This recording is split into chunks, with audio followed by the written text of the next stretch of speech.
Hello dear friends, welcome to brain booster study. तो friends, यहाँ पे आज हम पढ़ने वाले हैं जीन पियाजे की संज्ञानात्मक विकास का सिद्धांत पढ़ेंगे और उन्होंने जो 4 स्टेज दिए हैं, जो 4 स्तर दिए हैं, उसके बारे में भी बात करेंगे और कुछ इंपॉर्टेंट क्वेश्चंस इससे रिलेटेड वो भी सॉल्व करेंगे। तो उसके पहले सबसे पहले हमारे चैनल को लाइक करिए, शेयर करिए और सब्सक्राइब करिए। ज़्यादा से ज़्यादा शेयर करिए ताकि ज़्यादा से ज़्यादा बच्चे और अच्छे से स्टडी कर सकें, और हमारे चैनल को सब्सक्राइब करिए ताकि आप तक नोटिफिकेशन पहुंच सके। तो चलिए एक एक करके हम इसके पहले कॉन्सेप्ट का बात करते हैं। सबसे पहले ना, जो जीन पियाजे का जो थ्योरी है उसके बारे में सबसे पहले हम जो संज्ञानात्मक विकास का सिद्धांत है उसके थ्योरी के बारे में जानेंगे कि वो क्या है और जो है किन किन नामों से जाने जाते हैं, जिसको हम उपनाम कहते हैं। वो भी एग्जाम में उससे भी क्वेश्चंस बनता है। तो सबसे पहले यहाँ पे बात कर लेते हैं कि जीन पियाजे जो स्विट्जरलैंड के एक मनोवैज्ञानिक थे, जो कि बालकों में बुद्धि का विकास किस प्रकार होता है यह जानने के लिए उन्होंने अपने स्वयं के बच्चों पर अपनी जो है खोज का विषय बनाया। कहने का मतलब यह है कि जो जीन पियाजे कहाँ के हैं, स्विट्जरलैंड के मनोवैज्ञानिक हैं, जिन्होंने बालकों के बुद्धि के विकास के लिए किस प्रकार से उनकी बुद्धि होती है वह जानने के लिए, उनकी विकास कैसे होती है यह जानने के लिए अपने स्वयं अपने खुद के बच्चों पर जो है अपना खोज का विषय बनाया। तो इसके कौन कौन से अदर उपनाम हैं जो कि हम जानते हैं। तो सबसे पहले यहाँ पे जीन पियाजे के सिद्धांत को कहते हैं संज्ञानात्मक विकास का सिद्धांत भी कहते हैं, विकासात्मक सिद्धांत कहते हैं और अवस्था का सिद्धांत कहते हैं, क्योंकि इन्होंने 4 अवस्थाएं दी हैं इसलिए अवस्था का सिद्धांत भी कहते हैं। अब हम यहाँ पे है बात करते हैं कि पियाजे के अकॉर्डिंग जो बच्चा है ना, वो सक्रिय ज्ञान का निर्माता तथा नन्हे वैज्ञानिक हैं जो संसार के बारे में अपने सिद्धांतों का रचना करते हैं। अगर एग्जाम में क्वेश्चंस ऐसे बनता है, बहुत ज़्यादा बनता है फ्रेंड्स, तो अगर पूछे एग्जाम में ये क्वेश्चंस अगर कि कौन से मनोवैज्ञानिक हैं जिनके अकॉर्डिंग बच्चा जो है ज्ञान का निर्माता खुद है, वो अपने जो नन्हा वैज्ञानिक है, ये किसने कहा है या फिर ये किसका लाइन है, तो जीन पियाजे का लाइन है। बहुत इंपॉर्टेंट है ये। इन्होंने कहा है कि बच्चा सक्रिय ज्ञान का निर्माता है तथा नन्हे वैज्ञानिक है जो संसार के बारे में अपने सिद्धांतों का रचना खुद ही करता है। कुछ महत्वपूर्ण यहाँ पे जो शब्द हैं ये तो बहुत इंपॉर्टेंट है, स्पेशली समझ जाइए सीटेट के लिए तो बहुत ही उपयोगी है ये। तो इसके बारे में हम बात करते हैं कि सबसे पहले इनका है स्कीमा, आत्मसात्करण, समायोजन, समावेशन, अनुकूलन, संतुलीकरण। तो ये जो स्कीमा है ना, इसके बारे में भी हम बात करेंगे। जो आत्मसात्करण है, एसिमिलेशन जिसको बोलते हैं, इंग्लिश में भी इसका नाम याद रखना बहुत ज़रूरी है, क्योंकि एग्जाम में आत्मसात्करण या समायोजन का अलग कुछ वर्ड्स दे सकता है, लेकिन इंग्लिश में तो सेम एज इट इज़ रहेगा, इसलिए इन वर्ड्स पे इंग्लिश में फोकस भी करने की बहुत ज़रूरत है। समायोजन है जो कि एडजस्टमेंट बोलते हैं, समावेशन एसिमिलेशन होता है, अनुकूलन कस्टमाइजेशन होता है और संतुलीकरण जो होता है इक्विलिब्रेशन होता है। तो फ्रेंड्स, यहाँ पे हम अब एक एक करके इसके बारे में डिटेल में जानेंगे कि स्कीमा है क्या। तो सबसे पहले यहाँ पे हम स्कीमा की बात करते हैं कि इसमें स्कीमा क्या है। तो स्कीमा जो है ना, एक संज्ञानात्मक ढांचा का अवधारणा है जो कि हमारे जो ब्रेन है ना उसमें ये एक ढांचा बन जाता है दिमाग में, जो जानकारी को क्या करता है, व्यवस्थित करता है और व्याख्या करने में मदद करता है। ये स्कीमा होता है। अगर हम कोई चीज़, कोई वस्तु, कोई किसी भी व्यक्ति को देखते हैं तो उसकी जो ढांचा है ना, उसकी आकार, उसका प्रकार, उसकी जिस आकार रूप में है, वो हमारे दिमाग में क्या होता है ना कि ढांचा बन जाता है, एक स्केच बन जाती है, वही हमारा स्कीमा होता है। सरल शब्दों में समझाने की प्रयास कर रही हूँ फ्रेंड्स, ताकि आपको अच्छे से समझ में आए। नेक्स्ट पॉइंट है यहाँ पे आत्मसातीकरण, एसिमिलेशन जिसको बोलते हैं। ये है वह प्रक्रिया है जिसमें बालक नए ज्ञान को पूर्व ज्ञान योजनाओं में शामिल कर लेता है, वह आत्मसातीकरण कहलाता है। जैसे कि अगर मान लीजिए कोई बालक है, आपके घरों में भी बालक होगा, उसका अनुकरण करके आप सीख सकते हैं। ये जीन पियाजे का जो थ्योरी है ना, जो संज्ञानात्मक विकास का सिद्धांत, तो वो जो है बहुत ईजी है और बहुत सरल है, क्योंकि हम आमतौर पर अपने घरों में बच्चों को देखते हैं सेम एज इट इज़, उसी तरह के हम अपने दिमाग में अगर अगर पॉइंट टू पॉइंट अगर बैठाते जाएं, देखते जाएं, तो वही चीज़ें हैं, कुछ अलग उन्होंने नहीं बताया। वो जो भी बताया बिल्कुल सही बताया है जीन पियाजे ने। तो इन्होंने क्या बताया है कि जो बालक नए ज्ञान को पूर्व ज्ञान से, अगर आपको अगर नया ज्ञान अगर बताना है ना कि ये डॉग है या फिर कैट है, तो ये बच्चा जो है वो समझ जाएगा, वो जानेगा कि चलो ये 4 पैर है, ये डॉग है, और इसका भी 4 पैर है, तो ये बिल्ली है, तो ठीक है, वो समझ जाएगा ना। अगर जो डॉग है ना, उसी के रूप में अगर कभी लॉयन देख लिया, शेर देख लिया, या फिर कुछ और बड़ा जानवर देख लिया, उसका 4 पैर है ना, तो वो डॉग ही समझेगा। तो मतलब कि जिसमें बालक ना नए ज्ञान को पूर्व ज्ञान से योजनाओं में सम्मिलित करता है, जो कि उसका जो पहले के ज्ञान से क्या करता है, रिलेट कर देता है कि हमने वो डॉग देखा ना, सेम उसी प्रकार से ये भी जो है दिख रहा है, तो ये डॉग ही है। तो उसके जो ज्ञान में जो सम्मिलित होता है ना, उसी को आत्मसातीकरण कहते हैं। नेक्स्ट पॉइंट है यहाँ पे समायोजन। जो एडजस्टमेंट है वो है कि जब बालक अपने पूर्व स्कीमा अर्थात ज्ञान में किसी जानकारी को समाकलित करने के लिए जो परिवर्तन करना प्रारंभ कर देता है, तो वह प्रक्रिया समायोजन कहलाती है। कहने का तात्पर्य यहाँ पे है कि जो समायोजन होता है ना, कि जब बालक अपने पूर्व स्कीमा, जो पहले का जो स्कीमा स्केच उसका जो फिगर बना हुआ है, उसी ज्ञान में जानकारी को समाकलित करता है। अगर कोई नया जानकारी मिल गया तो उसमें शामिल कर लेता है। पहले की जो ज्ञान है उसके दिमाग में, उसमें अगर नया कोई ज्ञान मिल गया तो उसी में समाकलित करने के लिए जो है उसमें परिवर्तन करता है अपने पूर्व के ज्ञान में, नए ज्ञान को समाकलित करके, वही होता है समायोजन। जैसे अब यहाँ पे अनुकूलन हम की बात करते हैं। अनुकूलन कस्टमाइजेशन जिसको हम कहते हैं, अनुकूलन बच्चों में दुनिया के बारे में समझ विकसित करने की क्षमता पैदा हो जाती है। वातावरण के अनुसार स्वयं को ढालना अनुकूलन कहलाता है। यहाँ पे जो कस्टमाइजेशन होती है ना, वो बच्चों में जो भी इन्वायरमेंट होता है, जो उनके आसपास पड़ोस होती है, उनके बारे में जहाँ बच्चे रहते हैं उनमें वो समझ विकसित करने की क्षमता पैदा कर देता है। और वातावरण इन्वायरमेंट के अकॉर्डिंग वो क्या होता है कि उसी अनुसार ढलना शुरू कर देता है। जैसे अगर कोई बच्चा गांव में रहा हो, अगर कोई कहीं शहर में अगर जाए ना, तो उसके अकॉर्डिंग वहाँ पे रहना शुरू कर देता है। जैसे हम लड़कियों की है, अपने लड़कियाँ जो है अपने मायके में अपने घर पे कुछ अपने तरीके से रहती हैं, अपने घर वालों के अकॉर्डिंग रहती हैं, लेकिन वो ससुराल में जाती हैं तो ससुराल में जो नियम रूल रेगुलेशन होते हैं ना, उनके अकॉर्डिंग उनको ढलना होता है।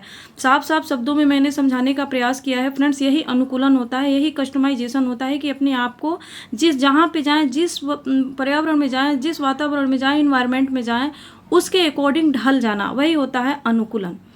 नेक्स्ट पॉइंट की बात करते हैं हम यहाँ पे। समायोजन क्या होता है, एसिमिलेशन जिसको हम कहते हैं। तो पियाजे के संज्ञानात्मक सिद्धांत के अनुसार वह प्रक्रिया जिसके द्वारा क्या होता है कि संज्ञानात्मक संरचना को संशोधित करना समावेशन कहलाता है। जैसे कि पियाजे ने बताया कि जो संज्ञानात्मक सिद्धांत उन्होंने दिया है, उनके अनुसार कि जो संज्ञानात्मक जो संरचना है, जो स्कीमा है, उसमें जो संशोधित होता है ना, संशोधित करना ही हमारा क्या होता है, उसको चेंज करना ही हमारा समावेशन कहलाता है। अब आते हैं हम सबसे पहले कि जीन पियाजे ने जो संज्ञानात्मक विकास की 4 अवस्थाएं बताई हैं, उनके बारे में हम बात करते हैं कि उन्होंने कौन कौन सी 4 अवस्थाएं दी हैं, और उनके बारे में हम डिटेल में पूरी जानने की कोशिश करेंगे। तो सबसे यहाँ पे पहला है संवेदी पेशी अवस्था, जो कि सेंसरी मोटर स्टेज बोलते हैं।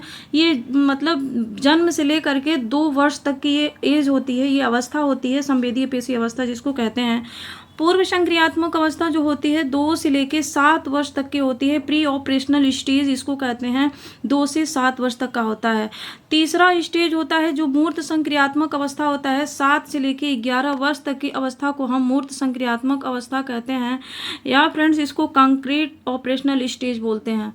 यहाँ पे एक चौथा स्टेज है अमूर्त या फिर कहिए औपचारिक संक्रियात्मक अवस्था, अब्स्ट्रैक्ट बोलिए या फॉर्मल ऑपरेशनल स्टेज। ये 11 से लेकर 14 वर्ष तक का होता है। फ्रेंड्स इसको इंग्लिश में भी इसका नाम याद करना बहुत ज़रूरी है, क्योंकि हम कई बार बता रहे हैं कि सीटेट ना अपनी लैंग्वेज को चेंज करने में बहुत अच्छा माहिर है। वो ना अपनी लैंग्वेज को इतने अच्छे से चेंज करता है कि बच्चे कंफ्यूज हो जाते हैं कि हमने तो ये पढ़ा था लेकिन यहाँ पे तो ऑप्शन में ये वर्ड्स आ गया। तो इसलिए इंग्लिश पे भी फोकस करना बहुत ज़रूरी है इसमें। तो अब्स्ट्रैक्ट फॉर्मल ऑपरेशनल स्टेज होता है अमूर्त या औपचारिक संक्रियात्मक अवस्था। ये 11 से लेके 14 वर्ष तक की अवस्था को इसको हम बोलते हैं। अब हम एक एक करके इसके बारे में, अवस्थाओं के बारे में बात कर लेते हैं जिन्होंने जीन पियाजे ने संज्ञानात्मक विकास के 4 अवस्थाएं जी हम आपको बताएं। संवेदी पेशी अवस्था, पूर्व संक्रियात्मक अवस्था, मूर्त संक्रियात्मक अवस्था और अमूर्त या औपचारिक संक्रियात्मक अवस्था। अब हम एक एक करके इसके बात करते हैं कि सबसे पहले हम बात करते हैं कि संवेदी पेशी अवस्था क्या है। इसके बारे में sensory motor stage. Sensory motor stage का मतलब ही अपने सेंसर, जो सेंस ऑर्गन होते हैं ना, 5 सेंस ऑर्गन होते हैं, इसके थ्रू जो है बच्चा क्या करता है कि अपने बातों को कहता है, अपने बातों को समझाता है। जैसे कि इस अवस्था में बालक जो भी कार्य करता है वह अपने इंद्रियों से करता है। इसी अवस्था में बालक प्रकाश के प्रति सचेत होता है। इसमें गामक क्रियाएं करता है, जैसे पकड़ना, खेलना, लिखना, चूसना आदि ये सब चीज़ें कार्य करता है संवेदीय पेशी अवस्था में। अगर बच्चे के ऊपर ना अगर लाइट रूम में जलता हो, अगर बंद कर दिया जाए, अगर उसमें टॉर्च अगर जलाया जाए ना, तो उसका दिमाग सबसे पहले उस लाइट की तरफ जाता है। या फिर कहीं बाहर लेके जाएं, अगर लाइट जिधर देखता है ना, कलरफुल लाइट, उसके फोकस सबसे पहले उस प्रकाश पे जाता है। तो ये प्रकाश के प्रति सचेत होता है। ये एग्जाम में पूछा गया है कि कौन सी जीन पियाजे की वह कौन सी अवस्था है जिसमें बच्चा प्रकाश के प्रति सचेत होता है, तो वो कौन सी स्टेज है? वो है सेंसरी मोटर स्टेज, जिसको संवेदी पेशी अवस्था कहते हैं। और जो पकड़ना होता है फ्रेंड्स, या खेलना या लिखना या चूसना आदि, ये जो है अपने हाथों और अपने इशारों से करता है वो, क्योंकि अभी फ्रेंड 2 साल का बच्चा अभी प्रॉपर बोल नहीं पाता है। नेक्स्ट पॉइंट की बात करते हैं, यहाँ पे है पूर्व संक्रियात्मक अवस्था है, प्री ऑपरेशनल स्टेज, जो कि होता है ये 2 से लेके 7 वर्ष तक का ये होता है। और ये फ्रेंड्स इस अवस्था में क्या होता है कि बालक को प्रतीकों के माध्यम से सीखता है। विभिन्न प्रकार के प्रतीकों और चिन्हों, जैसे कि फोटो चित्र, नक्शे आदि के माध्यम से वह वस्तुओं को समझता है और दूसरी वस्तुओं को क्या करता है, निरूपित करता है। तो ये अवस्था ऐसा होती है ना जिसमें कि प्रतीक, जैसे हम बच्चे को पढ़ाते हैं, क्योंकि वह 2 से 7 साल के बीच की जो एज होती है ना, वो पूर्व संक्रियात्मक अवस्था में आती है। तो उसमें हम बच्चे को बताते हैं, एप्पल अगर बनाना है तो एप्पल अगर बना दिए तो एप्पल, एप्पल मीन्स हम बताएंगे कि ये सेब होता है, तो बच्चे को रिलेट करता है। सबसे पहले वो सेब आपका नहीं पढ़ता है कि सेब लिखा हुआ है, सबसे पहले वो एप्पल का फिगर देखता है। मैंगो अगर हम बताते हैं कि चलो ये एम्फारी क्या हो गया, मैंगो हो गया, तो मैंगो को पहले देखेगा, आम देखेगा, फिर कब बताया जाएगा कि मैंगो मीन्स आम होता है, तब वो आम को समझेगा कि आम है। सबसे पहले वो उसका ध्यान फोटो पे जाता है, चित्र पे जाता है, नक्शा पे जाता है, फिर उसके बाद वो सीखना प्रारंभ करता है। तो ये होती है पूर्व संक्रियात्मक अवस्था। पहले वो प्रतीकों के माध्यम से सीखता है। ये पूछा गया क्वेश्चन है कि पूर्व संक्रियात्मक अवस्था में कौन से जो है फोटो या चित्र नक्शे के माध्यम से सीखता है, कौन सी अवस्था है, तो वो पूर्व संक्रियात्मक अवस्था है। नेक्स्ट अवस्था की बात करते हैं यहाँ पे। नेक्स्ट अवस्था है यहाँ पे तीसरा अवस्था, जिसको हम मूर्त संक्रियात्मक अवस्था कहते हैं। कॉन्क्रीट ऑपरेशनल स्टेज है ये। तो फ्रेंड्स ये होता है ना कि ये बालक के तार्किक, और ये कब से कब तक होता है, ये 7 से लेके 11 वर्ष तक का होता है ये। और ये जो है इसमें बालक क्या करता है कि तार्किक चिंतन की अवस्था है, और इस अवस्था में तार्किक चिंतन प्रारंभ कर देता है। लेकिन बालक का चिंतन केवल प्रत्यक्ष मतलब कि मूर्त वस्तु तक ही सीमित रहती है। कहने का तात्पर्य यह है कि वो तार्किक चिंतन तो करता है, लेकिन सामने जो चीज़ें वस्तु दिखाई देती हैं, जो उसके प्रत्यक्ष होता है, जो मूर्त रूप में होती है, उसके सामने होती है, उसके प्रति वो तार्किक चिंतन करता है। बल्कि वो अप्रत्यक्ष चिंतन नहीं कर पाता है, वो अमूर्त पे नहीं करता है, मूर्त पे और प्रत्यक्ष चिंतन करता है। ये कॉन्क्रीट ऑपरेशनल स्टेज में आता है, जिसको हम मूर्त संक्रियात्मक अवस्था कहते हैं। और ये 7 से लेके 11 वर्ष तक की अवस्था होती है। अब इसमें हम देखते हैं, मतलब जो देखता है उसी पर क्रिया प्रतिक्रिया करता है, जो नहीं देखता वह नहीं करता है। तो अब इसमें हम आते हैं कौन कौन सी चीज़ों पे करता है। इसमें बच्चा घड़ी हो गया, कैलेंडर हो गया, या फिर घड़ी में कितने बज रहे हैं वो अगर पूछा जाएगा तो बच्चे बताने का प्रयास करेगा, या फिर जो जो सामने उसके है कैलेंडर है उसमें देख करके तारीख बताएगा, दिन बताएगा, डेट बताएगा कि ये कितना डेट है, आज कौन सा डे है। आरोही अवरोही क्रम को जो है बताएगा, वो असेंडिंग डिसेंडिंग ऑर्डर में बताएगा, बड़ी छोटी अंकों को बताएगा। सबसे बड़ी बात यहाँ पे पूछा जाता है कि कौन सी स्टेज है, जीन पियाजे की कौन सी स्टेज है जिसमें गणितीय संक्रिया का ज्ञान होता है, वो होता है यहाँ पे फ्रेंड्स इसी अवस्था में, और माप तौल का भी ज्ञान इसी अवस्था में होता है, मूर्त संक्रियात्मक अवस्था में। और इसी में बच्चा क्या करता है, मूर्त चिंतन प्रारंभ कर देता है। अब आते हैं यहाँ पे नेक्स्ट स्टेज, हमारा चौथा स्टेज है जो कि ये रहा औपचारिक संक्रियात्मक अवस्था, फॉर्मल ऑपरेशनल स्टेज। ये होता है इस अवस्था में मानसिक क्रियाओं का पूर्ण विकास हो जाता है। कहने का मतलब यहाँ पे इस अवस्था में आते आते, क्योंकि ये अवस्था 11 से लेकर 14 वर्ष तक की होती है, और इस अवस्था में आते आते बालक का मानसिक विकास पूर्ण हो जाता है और इसमें बच्चा अमूर्त चिंतन करने लगता है। मतलब कि इसके सामने कोई ज़रूरी नहीं है कि कोई सामने कोई वस्तु रहेगा, मूर्त वस्तु पर ही, प्रत्यक्ष वस्तु पर ही ये चिंतन करेगा। ये अमूर्त वस्तु पे अमूर्त संक्रियात्मक, इसीलिए कहा गया है कि ये अमूर्त संक्रियात्मक अवस्था भी इसको कहते हैं फ्रेंड्स। इसके उपनाम भी हम बताएंगे आपको, लेकिन अभी फिलहाल ये है कि यहाँ पे बच्चा औपचारिक संक्रियात्मक अवस्था में अमूर्त चिंतन करना प्रारंभ कर देता है और इसमें मानसिक क्रिया जो है उसकी पूर्ण विकास हो जाती है। इसमें बच्चा समस्या का समाधान क्या करता है, खुद कर लेता है। ये क्वेश्चन पूछा गया था कि जीन पियाजे के अकॉर्डिंग कौन सा स्टेज है उनका कि उसमें जिसमें बच्चा खुद अपनी समस्या समाधान कर लेता है। ये औपचारिक संक्रियात्मक अवस्था है, फॉर्मल ऑपरेशनल स्टेज है, जिसमें कि वो अपनी समस्या का समाधान खुद कर लेता है। यहाँ पे अगर ये भी पूछा जाता है कि परिकल्पनात्मक चिंतन किस कौन से स्टेज में करता है, तो वो भी औपचारिक संक्रियात्मक अवस्था में करता है। और निगमनात्मक चिंतन की बात करें कि ये कौन सी अवस्था में करता है, तो निगमनात्मक चिंतन जो है ये भी औपचारिक संक्रियात्मक अवस्था में करता है, जो कि 11 से लेकर 14 वर्ष तक की अवस्था ये होती है। अब यहाँ पे फ्रेंड्स हम 2 क्वेश्चंस हैं, इस पे हम क्वेश्चंस कल जो है कम से कम 20 क्वेश्चंस लेके आएंगे, ताकि आपको ये जो कंसेप्ट दिए हैं, जो थ्योरी है, इससे रिलेटेड हम क्वेश्चंस भी लाएंगे, ताकि आपको अच्छे से क्वेश्चंस के माध्यम से भी हम और समझाने का प्रयास करेंगे, ताकि जीन पियाजे से कोई भी अगर क्वेश्चंस बनते हैं तो वो गलत नहीं होंगे। इसमें स्कीमा यहाँ पे पूछा गया है कि इस स्कीमा का मतलब होता है, क्या होता है, खंडन क्रिया विधि, अधिगम विधि, लंबे समय के यादाश्त में सूचना के संगठित पैकेट्स जो होते हैं उनको इकट्ठा होना, उपरोक्त सभी। तो यहाँ पे इस स्कीमा की बात कर रहा है, तो option number C correct answer होगा कि लंबे समय की यादाश्त में सूचना के संगठित पैकेट्स का इकट्ठा होना। जैसे कि हमारे दिमाग में जो सूचना कलेक्ट हुआ है, जो इकट्ठा हुआ है, उसमें उसी को जो है लंबे समय तक हमारे दिमाग में रहता है, उसी को हम स्कीमा कहते हैं। ऑप्शन नंबर सी करेक्ट होगा। नेक्स्ट क्वेश्चन यहाँ पे है, पियाजे के अधिगम के संज्ञानात्मक सिद्धांत के अनुसार वह प्रक्रिया जिसके द्वारा संज्ञानात्मक संरचना को संशोधित किया जाता है, समायोजन, प्रत्यक्षण, समावेशन, schema.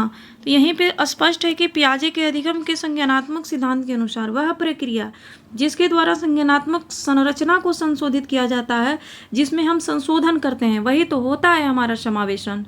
Option number C correct answer होगा। तो फ्रेंड्स आई होप आपको अच्छा लगा होगा मेरा ये कंसेप्ट, प्लस 2 ही क्वेश्चंस थे। अगले बार हम इस पे 20-25 क्वेश्चंस लेके आएंगे फ्रेंड्स, जो कि बहुत इंपॉर्टेंट होगा। और जैसे सीटेट में जिस लैंग्वेज में पूछा गया है पीवाई क्वेश्चंस देखेंगे, उसके अकॉर्डिंग हम आपको क्वेश्चंस लाएंगे, जो कि बहुत महत्वपूर्ण होगा वो क्वेश्चंस। तो चलिए हमारी वीडियो को ज़्यादा से ज़्यादा शेयर करिए और सब्सक्राइब भी करिए, और कमेंट्स बॉक्स में कमेंट ज़रूर करिए कि हमारा वीडियो कैसा लगा। तो thanks for watching my video.